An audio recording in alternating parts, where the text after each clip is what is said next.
Esto es A Pensar de Todo.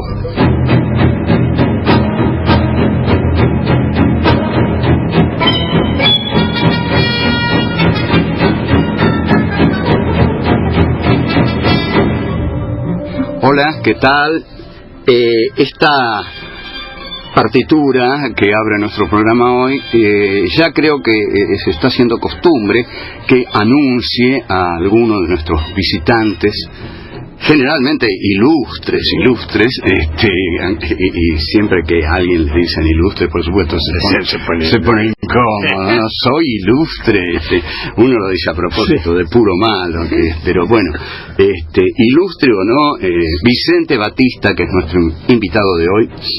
Hasta ahora hemos tenido a Ricardo Foster, Martín Sabatella, Hernán Brianza, Vicente Batista. Toda gente bien. Sos el primer invitado de la literatura. Bueno, Vicente, yo no sé cómo presentarlo, porque tiene una gran trayectoria en la literatura, sobre todo en la literatura y en el periodismo literario también, ¿no? Y tiene muchas cosas que contar. Así que, antes yo voy a decir algo. Vicente Batista es un notable escritor. Bueno, porque me premiaste una vez, ¿no? Quédate tranquilo. Ya sé que esto es incómodo que a uno lo elogien, pero yo quiero elogiarte porque no te dan el valor que vos tenés, ni que tu prosa tiene. Porque quizá tu manera de ser, sos muy jodón, ¿no? No respeto. No imponer respeto, claro. Pero y después, bueno, las trenzas que ya sabemos, ni vamos a hablar de eso, de los lobbies que se hacen. En realidad pareciera que a veces el éxito literario depende más del tiempo que uno dedica a hacer lobby literario que del tiempo que uno dedica a escribir. Uno se da cuenta que hay tipos que tienen, más habilidad o gran habilidad para el lobby literario, para viajar. Esos que van a todos lados, ¿viste? Están en todas partes, con lo incómodo que es viajar, pero bueno. Y les resulta en cambio incómodo escribir. Pero no hacia vos. Además tus talleres son muy renombrados y bueno, creo que yo te quiero y te admiro mucho. Me parece que tengo tu novela Gutiérrez a secas, que voy leyendo de a poco porque estoy tapado de laburo, pero hay una prosa y un estilo, la repetición del sujeto, y el nombre de Gutiérrez, que es un nombre ideal para repetir, y Gutiérrez a secas. Bueno, hecho ya salgo. La presentación llena de elogios. Claro, en realidad uno sabe por qué te elogian, pero en este caso créeme sincero. No, de eso no lo dudo, José Pablo. Nos conocemos hace muchos años. Y bueno, sé que cuando hablas, como siempre, hablas con la verdad y sin necesidad de... Bueno, eso te ha creado muchos amigos, pero también muchos enemigos. Así que bueno, eso es lo que balancea. En realidad, la mayoría de los periodistas cuando reciben a un invitado lo elogian mucho para decirle al oyente, miren a quién trae, ¿no? Es un negocio también. Bueno, ¿cómo fue el Escarabajo de Oro? ¿Cuándo entraste? El Escarabajo de Oro. ¿Cuándo salió? Lo que quieras decir. Mira, la historia. Yo estudiaba periodismo en una escuela de periodismo que estaba ahí en Córdoba, en Callao, casi Córdoba. Y fui ahí porque había una rubia que me gustaba mucho. Muy bueno. ¿Qué año era ese? Y era años 59, 60, más de eso. Frondizi andaba. Sí, claro, exacto. Acá había votado Frondizi, 58, claro. Y ahí había unos muchachos de periodismo que estaban, que no me acuerdo ni cómo se llaman ahora, que querían sacar una revista cultural, literaria, creo la costumbre de aquellos años. Sí. Y entonces, entre los tres, decidimos que íbamos a sacar la revista, que se iba a llamar, me parece que se iba a llamar Ya. me parece. Y entonces yo dije, mirá, yo soy lector del Escarabajo de Oro ya de hace muchos años, un par de años, y bueno, es una revista con la cual me siento muy identificado. Voy a comunicarme con la gente del Escarabajo para que me den, a ver, ideas, para sacar la revista ya. Y así fue que lo llamé por teléfono a Abelardo Castillo, sí. Y quedamos en encontrarnos en la Comedia, en aquella época era la Comedia, no sé si y ahí nos conocimos, y bueno, yo le dije cuál era mi propósito, y en el segundo encuentro ya Abelardo dice, pero escúchame, si ustedes quieren sacar una revista igual a la nuestra, ¿por qué no sé? Una cosa práctica. ¿Por qué no se vienen a la nuestra y sacamos entre todos, seguimos trabajando? A mí me parece una idea magnífica. Yo no quiero sacar una competencia, quiero sacar una revista. El Escarabajo, yo me siento identificado. Entonces fui a decirle a estos dos. Le dije, mirá, la idea es esta. Bueno, por supuesto me tratan de traidor, bueno, que era una porquería. Y bueno, ¿ustedes quieren sacar una revista para ponerse director en la foto de ustedes? No, yo quiero sacar una revista. Claro. Entonces, bueno, la revista esa no salió nunca, y yo entré al Escarabajo. Hablando 61. Podemos aclarar que Abelardo Castillo es un admirador de Edgar Poe, sí, claro, y que el nombre El Escarabajo de Oro es por uno de los cuentos. Claro, pero ¿sabes por qué viene ese nombre? No, eso no. La historia es que Abelardo ya dirigía la revista El Grillo de Papel. Sí. Y era la época, Frondizi, sí, donde se prohibían revistas. La prohibición era por alguna razón, ajá, ¿no? Pero yo ya, espera, por ahí me estoy confundiendo. Sí, no, todavía era Frondizi, porque Onganía... En el 66. No, era Frondizi. Frondizi prohibía revistas. Claro, pero era una prohibición muy ridícula, digamos. De pronto prohibía porque no le gustaba algo. Entonces, ni siquiera las prohibía. Sí, prohibía la revista, pero podías cambiar el nombre. Bueno, había que sacar una revista. Igual, bueno, de hecho... Con el nombre que le gustara a Frondizi. Se prohíbe El Grillo de Papel. Uh-huh. Entonces, Sábato es el que le dice a Abelardo, pero ustedes son tan... usted que es tan amante o admirador de Poe, ¿por qué no le pone El Escarabajo de Oro y sigue teniendo un coleóptero, ¿no? Por un grillo, no sé, bueno, por lo menos por ahí anda. Y entonces si ahí sale el Escarabajo de Oro, claro, con esto no puede ser. Estamos viendo si el timbre que sonó es culpa de Vicente. No, yo lo pagué. Suspenderíamos soy respetuoso. Bueno, muy interesante. Y entonces los dos bichitos, el grillo y el escarabajo. Y el Escarabajo de Oro sale con la misma diagramación, Ragucci, la diagramaba, con la misma diagramación que el Grillo de Papel. Incluso había una doble página del Grillo que era muy divertida porque eran pequeños notitas en críticas a todo el mundo con esa sarcasmo que la caracterizaba, que se llamaba Grillerías, y nosotros le mantuvimos el nombre de Grillerías con el grillo, el mono del grillo, el logo del grillo, todo. Y bueno, sigue saliendo el escarabajo hasta que después se transformó en el ornitorrinco, pero eso no fue por prohibición, sino por decisión, y yo ya no estaba en la revista, ¿no? Bueno, y el escarabajo tenía un editorial en letra negrita, que era el que escribía siempre Abelardo escribía el editorial, y era una revista de izquierda. Sí, declaradamente marxista. Digamos, admiradora de la Revolución Cubana, el calor de la Revolución Cubana. Al calor de la Revolución Cubana, eso sin vuelta, y con una actitud crítica pero no destituyente con respecto al PC. ¿No? Es decir, digamos, en aquella época, en aquellos años, hubo una polémica entre el escarabajo y Agosti. Sí, pero siempre respetando respetando que ambos nos nutríamos de la misma leche, la leche marxista. El antiperonismo, digamos. Bueno, éramos yo no sé si gorila, porque hay una frase de Viña, si me permites, no, que dice, yo no soy gorila, soy Contreras. Sí, pero yo me acuerdo una vez, en una discusión con Vittorio Campo, qué bueno. Abelardo le dice, y que se está hablando del peronismo, ajá. Abelardo le dice a Victoria, doña Victoria, ajá. Los dos somos antiperonistas, pero por diferentes razones. Claro. Las razones suyas no son las mías, yo soy... Claro. ¿Qué es lo que suena? Bueno, así que las razones mías no son las suyas. No éramos gorila, pero coincidimos. Pero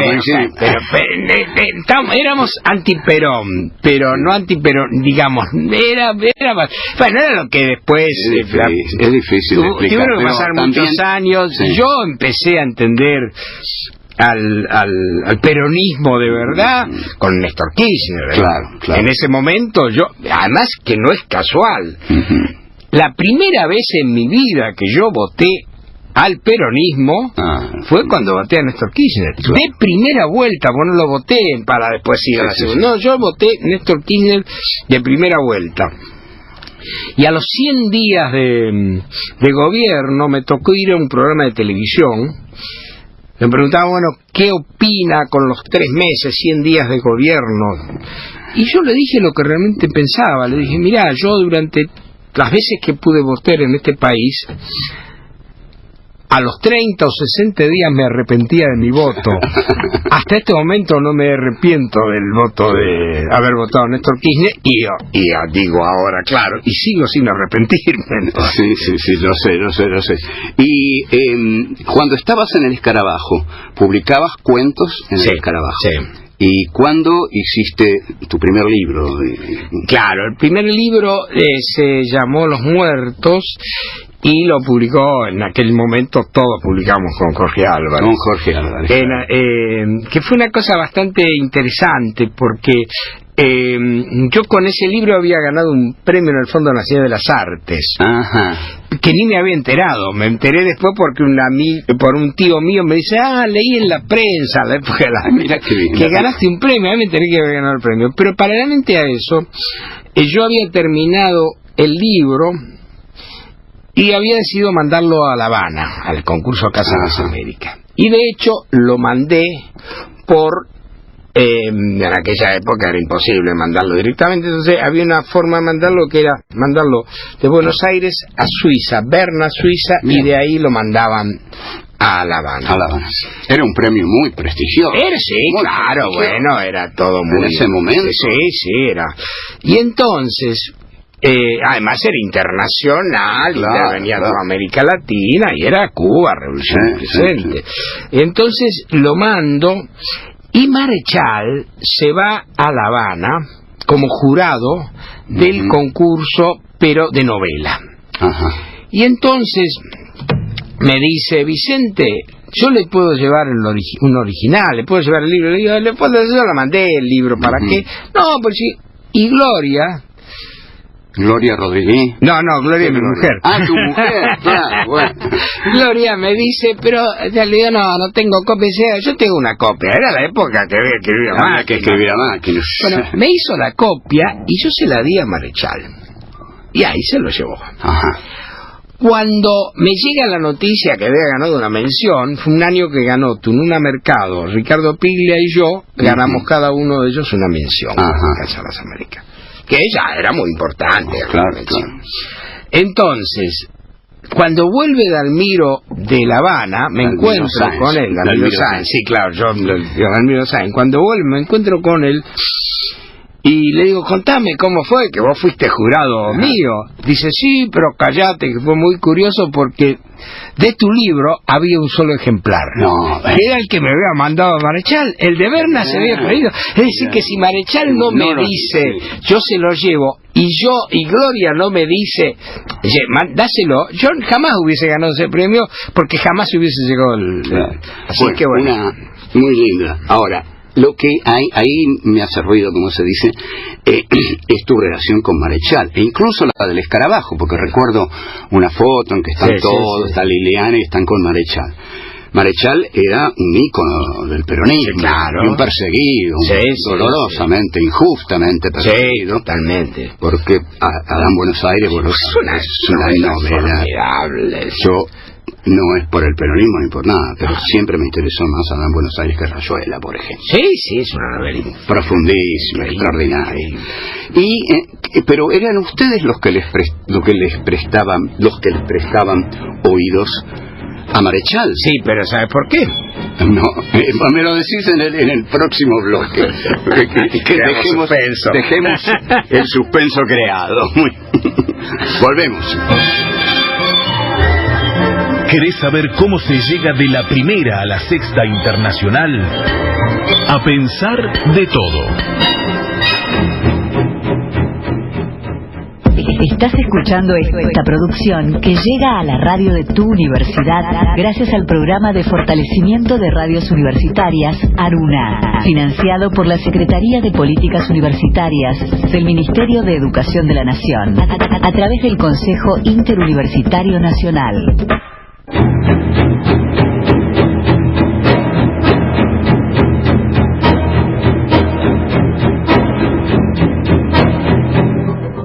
Esto es A Pensar de Todo. Estamos aquí con Vicente Batista, autor de tantas cosas que no las vamos a decir.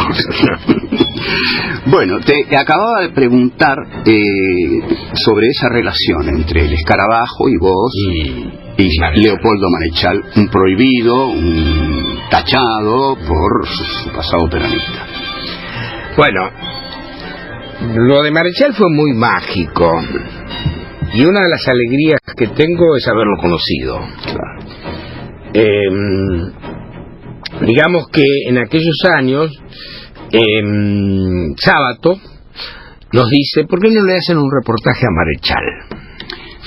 Y uno de nosotros, si Sábato decía eso, es que era como un guía espiritual de... Sí, bueno, el escarabajo de oro, Sábato estaba muy ligado al escarabajo y el escarabajo muy ligado a Sábato. Era un poco el señor mayor, escritor, qué sé yo, que después, por un montón de razones, incluso política, esa ligazón se empezó a romper. Ajá. Pero hasta ese momento estábamos... Y entonces me dice, y uno de nosotros dice, pero no, Ernesto, si Marechal está en Italia o en Roma, qué sé yo, en París. Otro dice, no, si se murió Marechal. Qué terrible. Y Ernesto dice, vive en Rivadavia, 2200, ¿no? La dirección. Bueno, ahí los conocimos. Uh-huh. Y fue una cosa maravillosa porque empezamos a ir prácticamente una vez por semana, tipo 7:30, 8 de la noche, y nos quedamos hasta las 2, 3 de la mañana. Qué lindo, qué lindo. Y Marechal era la sabiduría, pero la sabiduría que no te humillaba con su sabiduría. Es decir, él te hablaba de igual a igual, y daba por descontado que vos tenías que conocer eso, y si no lo conocías tenía la astucia de decírtelo sin darte eso. Hay que ser muy maestro, para eso, así es. Pero era así en todo, pero tan era así que me acuerdo una noche se puso a hablar de una receta de cocina que eran los macarrones a la príncipe de Nápoles. Y entonces y yo, que me gusta cocinar, le digo, Leopoldo, ahí disentimos, porque le hago una corrección. Claro. Y él me discute, yo le discute, entonces dice, mire, esto se puede, jovencito, esto se puede solucionar de una sola manera. Nos encontramos aquí en casa, usted hace su receta, yo hago la mía, y que el jurado decida. Tal cual. el domingo estábamos Marichal y yo en la cocina cocinando. Estaba cocinando con uno de los grandes poetas de América. Claro. Estaba cocinando con el autor de Adán Buenos Aires, una novela fundamental. Sí. Los dos cocinando. Y bueno, por supuesto, la de él fue mejor. Le dije, a punto tal, fui tan respetuoso que nunca más en mi vida hice macarrones en la Príncipe de Nápoles. Bueno, esa es su receta, yo no lo voy a ofender. Bueno, un tipo increíble, tengo 1000 cosas. Una vez subimos bien, no me acuerdo, es un cuarto o quinto piso, y subimos y se rompió el ascensor y estábamos arriba. En la época se fumaba mucho, bueno, Marichal fumaba su pipa, claro. Y entonces, en un momento dado, nos quedamos sin cigarrillo. Y entonces, bueno, ¿qué yo tenés? No, me digo que no queda ni cigarrillo. Bueno, ¿quién va a comprar? No, está roto el ascensor, yo no juego el 4 pisos. Estábamos discutiendo eso y de pronto Marichal desaparece. Pensamos que había ido al baño. Claro. Y al rato aparece con varias cajas de cigarrillos. Tomen, chicos, ¿qué tienen? Marichal bajó y sí, se iban a estar peleando, que si yo decidí que esto... ¿Qué edad tendría ahí? Y mira, él tendría, si nosotros teníamos 25 años, él tendría 50 y algo ya. Pero bueno, pero no, 50 o 55. Era mucho, era mucho. Sí, no, más. 60, 55 sí, andaba por sí. Pero ya te digo, vos sabés que a mí una de las cosas que tuve por costumbre siempre es, cuando admiro a un escritor, trato de no conocerlo personalmente. Andate. No, ya te conozco. A vos te conozco. Pero pero cuando... José Pablo, yo estaba en España y te leía sin saber quién eras. Yo te leía las notas en humor y como consecuencia de esas notas entré en tus novelas. Y cuando llegué a la Argentina te dije, y después ya, amigos, porque pero hay gente con la que te encontrás y que de pronto es macanudo, es maravilloso escribiendo. Te puedo poner un caso genial, Onetti, por ejemplo. Onetti era imposible que fuera amigo de nadie. Entonces, no era amigo de sí mismo. No era amigo de sí mismo. Sí. Entonces, para evitar eso, yo trato de no conocerlo personalmente. Bueno, Marichal, insisto, fue un orgullo, una alegría conocerlo, porque además de todo lo que me enseñó a que hay que cultivar la humildad, el escuchar al otro, el no ponerse encima de la ola. Qué bien. Eso era Marichal. Qué linda esa frase, no ponerse encima de la ola. Claro. ¿Cuántas veces nos encontramos con un energúmeno que acaba de ganar un premio y ya te mira?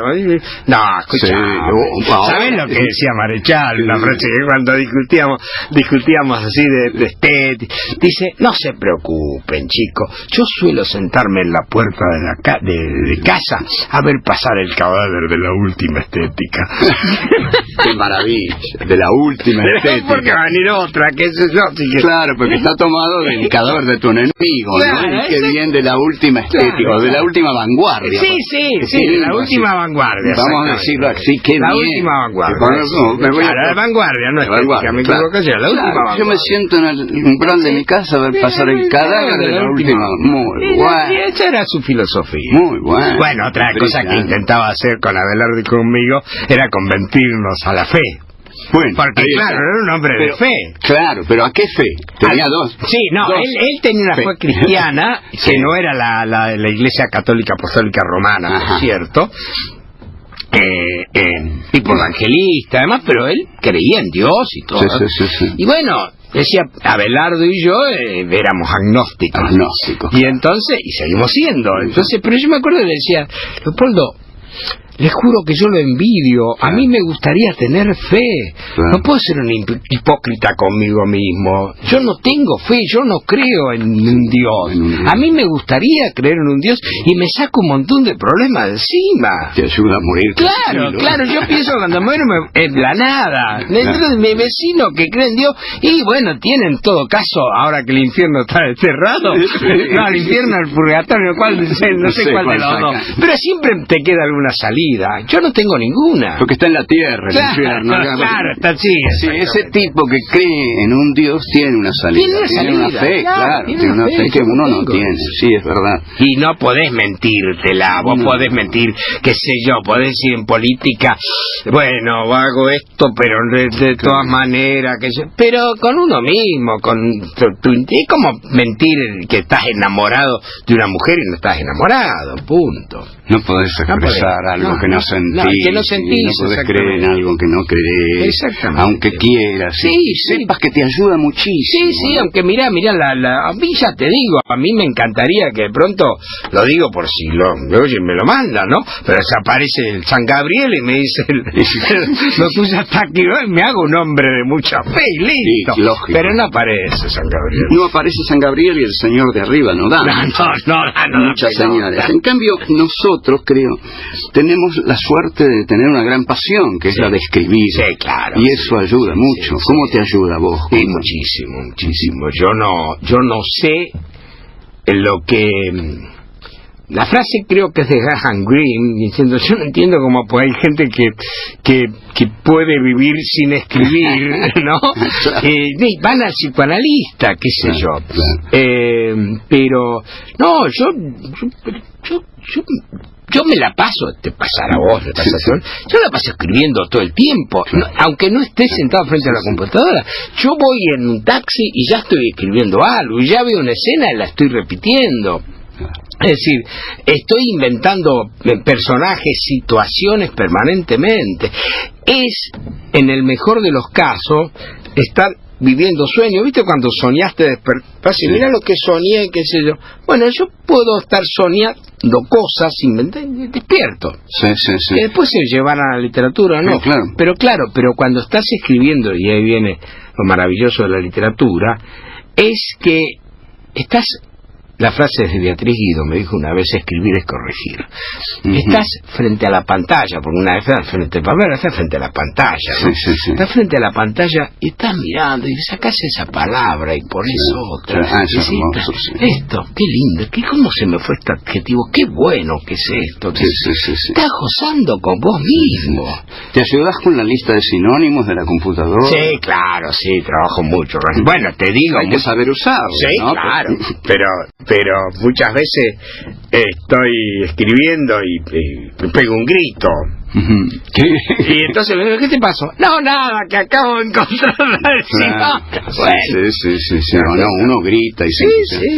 Y el peligro de los sinónimos es que uno puede elegir uno muy malo. Claro. Y hay una frase de Borges, desconfía de las palabras sorprendentes. Sí, y no solamente que el sinónimo dice lo mismo de otra manera. Claro. Sí, no. Lo que pasa, esto lo había escrito Abelardo en un libro de él que se llama Ser Escritor, que un libro que sí, lo leí. Bueno, pero él hablando que lo hiciste vos. Sí, lo ordené, claro, lo hicimos buscando archivos y qué sé yo. Pero yo escribí el prólogo, me acuerdo. Sí. Y decía, hablaba de sinónimos y daba el ejemplo de que buscando, de pronto aparece, y ahora mi memoria, la edad, hace que no me acuerde bien cuál era el sinónimo, pero que estaba buscando, y de pronto apareció uno que de pronto no tenía que ver, pero según como lo ponía sí tenía que ver, y quedaba muy bien. Así es como cuando Borges, que se lo roba a Góngora, ¿no? El fatigando. Ese fatigando viene del Góngora, pero bueno. Qué desdicha el fatigando. Sí. Vos viste toda la gente que es periodista. Yo les digo. Yo les digo a los chicos del taller muchas veces, miren, grábense esto. El primero que escribió abrigaba una esperanza, sí, escribió una frase buenísima. El segundo ya escribió un lugar común. Entonces los lugares comunes están prohibidos. Hay frases que despuntaba el día, nunca. Están prohibidos, no se pueden poner en la literatura bajo ningún punto de vista, salvo que estás haciendo un chiste. Sí. No me acuerdo qué escritor dijo que Borges era un terrateniente del lenguaje, claro, porque palabra que usa Borges, palabra te la clausura, exactamente. Claro, cuando dicen, por ejemplo, que Borges es muy difícil ser alumno de Borges. Yo creo que fíjate lo que te digo, creo que el que mejor entendió y elaboró y proyectó Borges en su escritura fue Miguelito Briante. Sí, es muy posible. La prosa de Briante está marcada por Borges, pero no se nota. Claro. En cambio, te encontrás con otros autores, de los que no voy a decir el nombre por respeto, que lo lees y decís, pero esto parece escrito por Borges, y en cuanto decís parece escrito por, ya no sirve. Claro. Ya no sirve. Sí. En cambio, cuando vos mamás algo y lo reelaborás, y eso yo lo encuentro en lamentablemente la poca literatura, porque no escribió tanto y se murió joven y qué sé yo, pero de Miguelito. De Miguelito Briante, sí. Fue algo terrible. La muerte de Miguelito Briante es una pérdida. Una muerte absurda, y bueno, pero además toda su tragedia, el shock, el alcoholismo. Sí. Tremendo. Él tiene un libro que a mí me marcó, que es capítulo primero. Capítulo primero, bueno, sí. Yo me acuerdo que una vez, hace mucho, leí un texto de él en página. Ajá. Y lo llamé por teléfono y dije, Miguel, déjate de joder, seguí escribiendo estas cosas porque vos sos un escritor de primera. No te duermas en esos... Pero es que ya no podía escribir. Pero es una cosa maravillosa. Una desgracia, una gran desgracia. Bueno, acordándonos de Miguel Briante y lamentando su temprana muerte, porque fue un gran escritor, nos vamos de este bloque. Volvemos. Todos somos contingentes, pero vos sos necesario. A pensar de todo. Bueno, Vicente, estamos aquí con Vicente Batista, como dije en el bloque anterior, autor de tantos libros que no vamos a hablar de ninguno, porque nos dedicaríamos a ellos nada más. Pero después quizá hablemos de un gran cuento tuyo, que es el del tipo que va de una estación a otra o de un lugar a otro y nunca... Ya sé. Sí. Yo fui a la presentación de ese libro tuyo, un libro de cuentos, formidable libro de cuentos. ¿Cómo se llamaba? Sí, estás hablando del cuento, puede ser que estés hablando, espera que me acuerde, de... Ellos vendrán. Que es un verso de un poema de Mario Benedetti. No, perdón, de Mario de Lelis, que dice, yo sé que ellos vendrán, caminarán, que siempre me quedo... Y entonces sí, es un cuento de un gran nivel de angustia. Sí. Es muy... Sobre la nada era el cuento sobre... No, de alguna manera el cuento está sacado de Los asesinos de Hemingway, de La espera de Borges. En el caso es un hombre al que lo han condenado a muerte y no se sabe dónde, pero el tipo tiene que abandonar, que vive en una casona en Belgrano, y busca para refugiarse. Justamente hoy estuve en Pompeya, que fui a buscar 6 paquetes de yerba de Misiones que me mandaron, que es buenísima. Bueno. Pero entonces, y el tipo se va a Pompeya, es decir, va de la parte más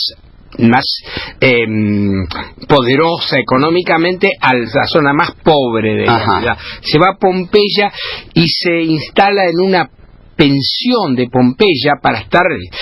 Y ahí se trata de pasar desapercibido. No sé si ese, porque el que yo recuerdo es un tipo que viaja, sí, pero cada cita que espera no se cumple, no se cumple.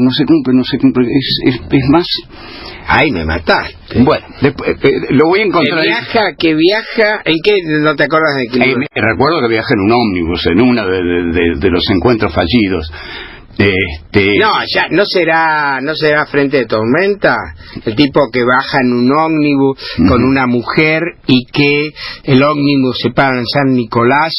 Y a medida que vas leyendo el cuento te das cuenta que estos vienen de cometer algo muy pesado, un crimen o un robo, y se están escapando, y entre ellos juegan a que son una parejita amorosa, y él está pensando a ver cómo la mata, pensando que ella en cualquier momento lo mata a él. Sí, siempre. Muy lindo, qué cuentazo. Ya está, bueno, lo voy a traer el próximo programa, en uno de estos programas, y lo leemos. Entonces, ahora lo que te quiero preguntar es que, pedir, ¿qué te gustaría escuchar? ¡Upa! Bueno, si estamos muchas cosas, sí. No, si estamos en música nacional, yo elegiría, por ejemplo, lo primero que me viene a la mente es La Yumba del maestro Pugliese. El maestro, bravo, La Yumba. La Yumba, un gran tango, es una maravilla. Lo tienen, porque por ahí piden. Yo creo que lo conocemos, incluso. ¿Lo has oído alguna vez? Bueno, Vicente, la infancia, querido, contame algo. ¿Dónde naciste? ¿Dónde nací? ¿Dónde viniste a este puto mundo? Yo nací en un conventillo de La Boca. Gaboto y Durance. No, en un conventillo de la calle Olavarría. No, de Gaboto y Durance. Que incluso... Pero qué origen prestigioso.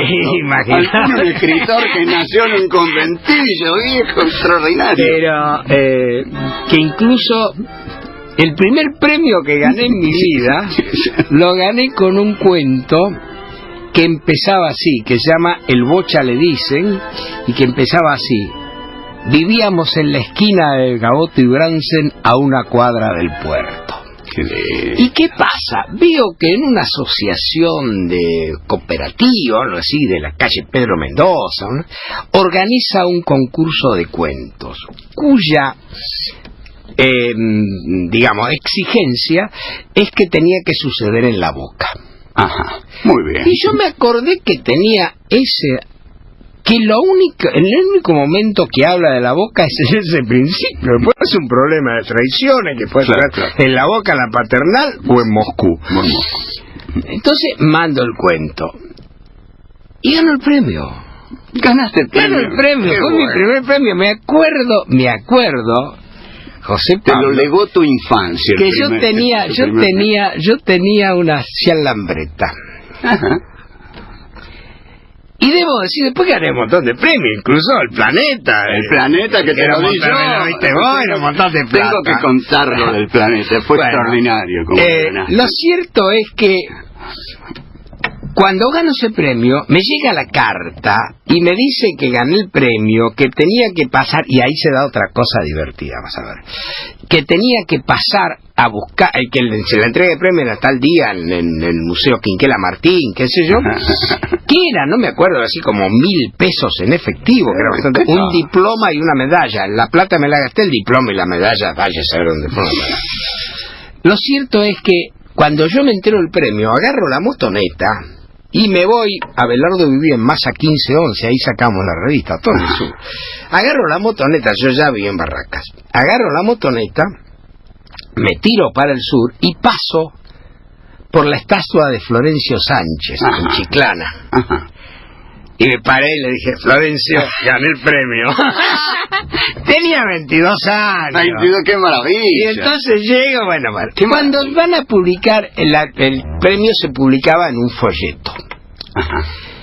Y en un momento del cuento, el personaje dice, lo están corriendo los de la prefectura, son dos pibes chorros, lo están corriendo, y el que cuenta el cuento, que es el cobarde, le dice al Bocha, le pide que paren, y entonces le dice, pero paremos, Bocha, nos van a matar.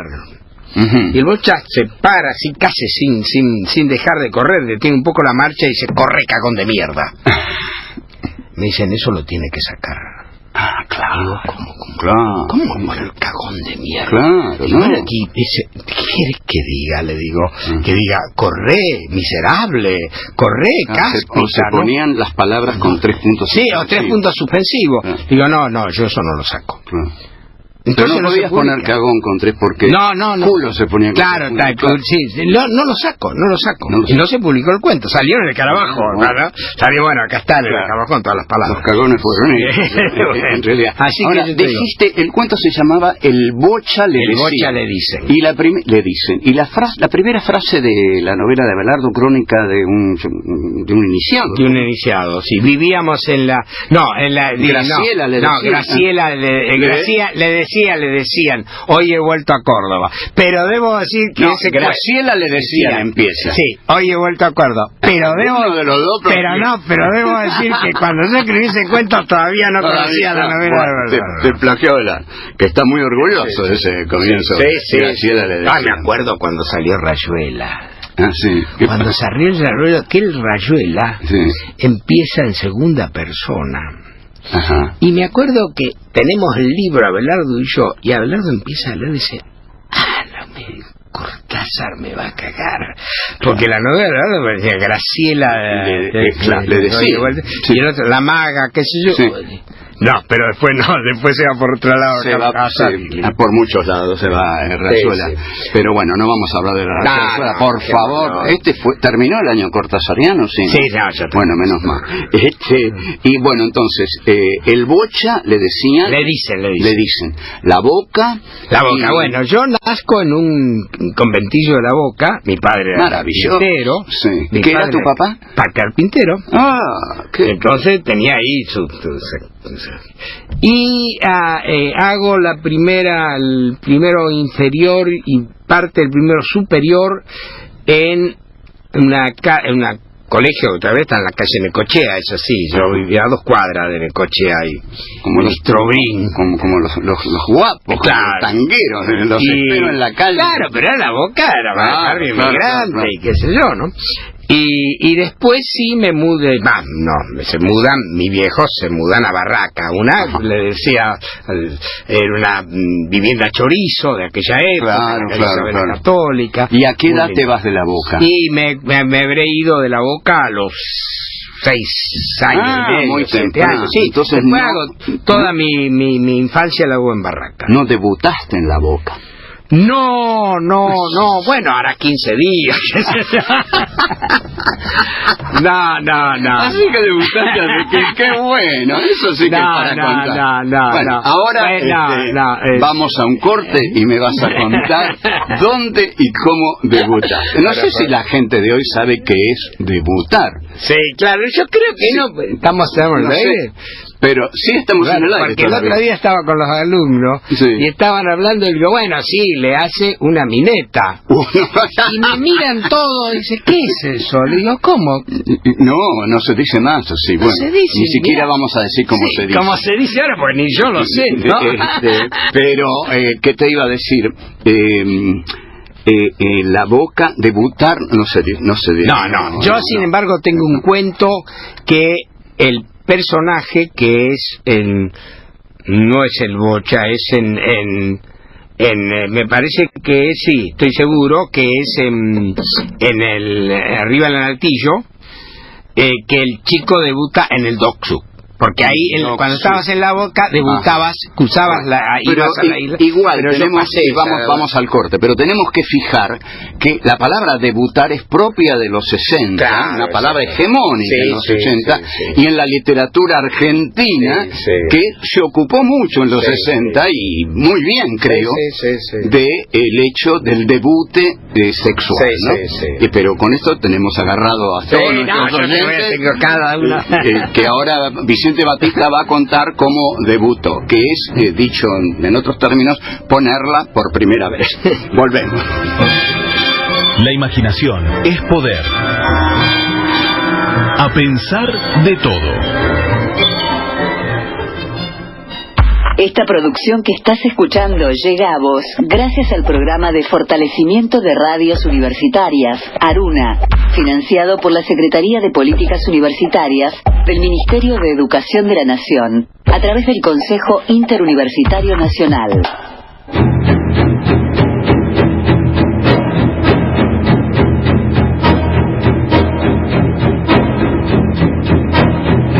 Esto es A Pensar de Todo. No sé si estamos pensando mucho aquí con Vicente Batista, pero sí estamos, él sobre todo, por supuesto, está contando cosas que nos hacen pensar, sin duda alguna. Bueno, mi pregunta fue arriesgada, Vicente. No, muchos no van a venir a estos reportajes si se enteran que pregunto estas cosas, pero bueno, la pregunta es cómo y cuándo debutaste, y hasta me atrevería a preguntarte cómo te fue. Bien, te puedo contestar todo. Sí, bien, adelante. A esta altura de mi vida, como decía Perón, yo ya estoy amortizado, así que... mirá, la edad puede ser de entre 15 y 16 años. Un afortunado. Para esos años. No, pero te explico por qué. Porque a los 15 años yo empecé a trabajar de cadete en la clínica Basterrica. Ajá. Ahora vivo en una cuadra de la clínica, entonces yo vivo en Barracas. Ajá. Y en la clínica Basterrica, cuando se enteraron que yo era virgen, me mandaron, la gente mayor, sí, a un sitio que creo que era una oficina, que creo estaba en una diagonal, o diagonal sur o diagonal norte. Ajá. No recuerdo cuál de las dos, pero recuerdo que subí unos pisos, entré, 50 pesos era el precio, eso sí me acuerdo, entré. Y la guita te la dieron. Sí, era toda una jugada. Entré y... Que te hicieras hombre. Sí, entré y había... un señor mayor, digamos, mayor que yo en ese momento, podría ser un señor de 40 años, claro. Para mí era un anciano. Sí. Estaba yo y había dos mujeres, las dos putas, evidentemente. Las dos putas. Que una era bellísima, y la otra no. No, claro. Como yo estoy condenado al fracaso, la otra saludó y se fue, la bella. La bella se fue, claro. Y se quedó la chica esta, que no era ninguna maravilla y que, digamos, estaba haciendo unas horas extras. Esa hora serían las 2 de la tarde, 3 de la tarde. Uy, qué triste. Para colmo, entra primero el señor mayor y yo me quedo esperando como un chico educado. Sale al rato el señor mayor, se produce un pequeño impas y entro yo, me está esperando y me dice que me saque la ropa y yo me saco la ropa. Vestido desnudo. Sí, no, con bombacha y cortina. En la época la bombacha le llegaba a la cintura. Era enorme, sí. Y bueno, me dice que me saque la ropa, yo me saco la ropa y por supuesto no pasa absolutamente nada. Claro. Un fracaso total. Salgo, pago, dice, bueno, no te preocupes si es la primera vez, la otra se puso en madre y me consolaba, o en tía mayor. Sí. Bueno, pagué y me fui. Por supuesto, ahí viene la primera mentira, ¿no? ¿Cómo te fue maravilloso? Claro. No vas a decir, no. Yo no. Como insistí, o insistieron ellos, fui otra vez ahí. Y esta vez, en esta oficina, ya tenía una experiencia, y la que me estaba esperando era una mujer bellísima. Epa. Con la que debuté. Debutaste, muy bien. Es decir, que la primera fue un fracaso, la segunda ya fue... Y fue maravilloso, de todas maneras maravilloso. No, maravilloso. Uno que no venía de la imaginación y la masturbación, bueno, qué sé yo, decía, bueno, tampoco es tanto. Pero... lo divertido es que algunas semanas más tarde estaba con unos amigos del barrio en la esquina de Maipú y Córdoba, nochecita, y veo a esta muchacha con un tipo, que ahí había un club nocturno, Quino, alguno de ellos, y la veo, por supuesto, ella ni me conoció a mí, ni yo me hice conocer, nada por el estilo, además no tenía, pero la veo. Y digo, esta es la mujer con la que yo estuve hace 2 semanas. Y de pronto la miro y le digo, si le digo a estos amigos que yo me acosté con esa mujer, no me va a creer nadie, entonces preferí callarme. Sí, sí. Y bueno, después ya fue. Después sí, como yo trabajaba en la clínica, y entonces era un jovencito de 15, 16, claro. Después ya empiezo a tener 17 años, era bonito, de complexión fuerte. Sí, era joven, sobre todo joven. Y entonces empecé a hacer un poco el buscado por mucamas y enfermeras. Ajá. Que me llevaban a hoteles de alojamiento, que yo me acuerdo que muchas veces a la hora de entrar al hotel de alojamiento, digo, me piden documentos y todo eso, no, porque yo era menor de edad. Claro. No me pedían nunca documentos. Pero siempre eran mujeres que cuando yo tenía 17, ellas tenían 30 o 32, siempre me doblaban la edad. Sí, pero sí. bueno, ellas me enseñaron después todo lo poco que uno sabe de estas cosas. Y después después lo otro Y después lo demás fue siempre una repetición o un asombro. Sí, después ya la prostitución empezó a ser un capítulo aparte. Y el sexo también. Sí, el sexo después ya sí vienen las maravillas. Pero contame cómo se expresó en la literatura de los 60 la prostitución. Bueno, el debut. exactamente. El ir a debutar con una puta. Exactamente. Bueno, fíjate que al principio... Perdóname. Reconozcamos que queremos, a los que sus escritores queremos a las putas. Sí, claro, sí. Hay toda... que ¿sabes lo que pasa? Uno viene... yo me quedó para siempre grabado cuando Raskolnikov... Raskolnikov